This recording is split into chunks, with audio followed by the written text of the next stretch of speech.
हिंदी मराठी वाद पेटवून काय मिळवलं? एका मुलाचा जीव गेला. कल्याणमधील मुलानं आत्महत्या केल्यावरून चित्रा वाघ यांची ही टीका पाहायला मिळते. काही कारण नसताना मराठी हिंदी हे जीव जाण्याचं कारण असू शकतं. नाव न घेता चित्रा वाघ यांनी मनसेवर हल्लाबोल केला. हिंदी मराठी वाद पेटवून काय मिळवलं? आज एका मुलाचा जीव गेलाय. त्यांच्या परिवाराला जाऊन विचारा. फार मोठी किंमत चुकवावी लागली आहे. जातीभेद का जातीभेद नाही, आपण म्हणणार भाषाभेद अजाब जितका खाली गेलाय तो तुम्ही बघा की कुठपर्यंत गेलाय की आज राज्यातल्या एका मुलाला आपला जीव गमवावा लागला. याच्यासारखं वाईट काहीच नाहीये. कल्याण डोंबिवलीतील भाजपा पदाधिकाऱ्यांनी ठाकरेंच्या शिवसेनेमध्ये प्रवेश केलेला आहे. प्रदीप भोईर आणि सुरेश भोईर यांनी ठाकरेंत प्रवेश केला. पदाधिकाऱ्यांच्या प्रवेशानं कल्याण डोंबिवलीमध्ये भाजपला धक्का बसलेला आहे.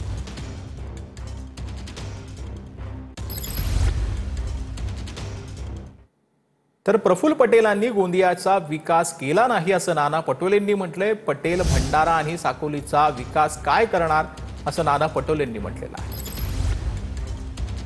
तर माझ्या ऑफिसमध्ये कुत्रे नाही आहेत. माझं ऑफिस हे सर्वसामान्यांसाठी आहे. आमच्या भागातल्या लोकांच्या सेवेसाठी आहे. तिथं काय माझं घर पण नाही, ऑफिस आहे. सर्वसामान्य माणूस तिथे येतो. त्यांचे जे बंगले आहेत त्याचे कुत्रे असतात.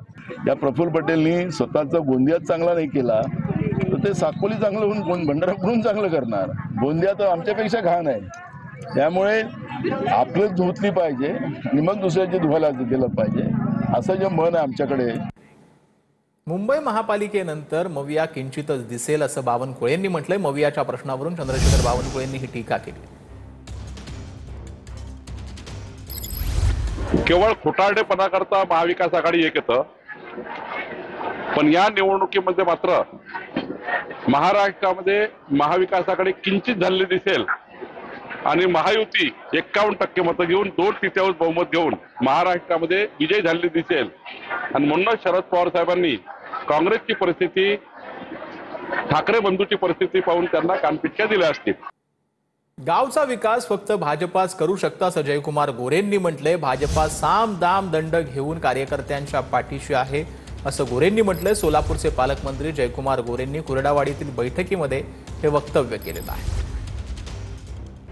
गावाचा विकास करायचा असेल तर भारतीय जनता पक्षच करू शकतो. दुसऱ्या कुणाची ताकद नाही, दुसऱ्या कुणाची हिंमत नाही. आणि आधी सगळ्यांना संधी दिली, त्यांनी गावचा विकास केला नाही. देशात सत्ता आहे, राज्यात सत्ता आहे, जिल्ह्यात सत्ता आहे. भारतीय जनता पक्ष साम दाम दंड सगळं घेऊन माझ्या कार्यकर्त्याच्या पाठीशी उभा आहे. सगळ्या ताकदीनं ही निवडणूक, सगळ्या ताकदीनं लढायची भूमिका घेऊन भारतीय जनता पक्ष आपल्या पाठीशी उभा आहे.